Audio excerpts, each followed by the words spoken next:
না, আমি এখানকার বাইরে থেকে এসেছি। আমার বাড়ি পুরুলিয়াতে। খুব ভালো লাগে। না, এগুলো কথা দেখিনি। এই ফার্স্ট। পায়েল দোকান। পুরনো রীতিনীতি মেনে সেই প্রাচীন কাল থেকে এই প্রথা চলে আসছে। সেই প্রথায় আজকে অষ্টমীর দিনে সেই পালন করা হলো এবং আমরা সকলেই উপস্থিত ছিলাম। আমি এবং আমাদের এখানে বিষ্ণুপুরের মহকুমা প্রশাসন, পুলিশ প্রশাসন সকলে মিলে আমরা তার সেই সন্ধিক্ষণের সাক্ষী থাকবো। অসম্ভব ভালো লাগছে। আর একটা জিনিস হচ্ছে, আমি যতবার দেখলাম প্রত্যেক বছর অষ্টমীর সন্ধিক্ষণের পরে একবার না একবার বৃষ্টি হবেই।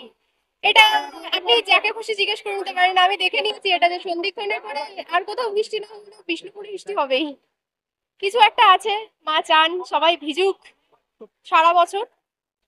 365 দিন পরে আবার আসবে। 365 দিন কি, এর পরের বার তো পুজো আরো পিছিয়ে যাচ্ছে, আরো পরে আসবে। প্রচন্ড ভালো লাগা। অনন্যা দাস।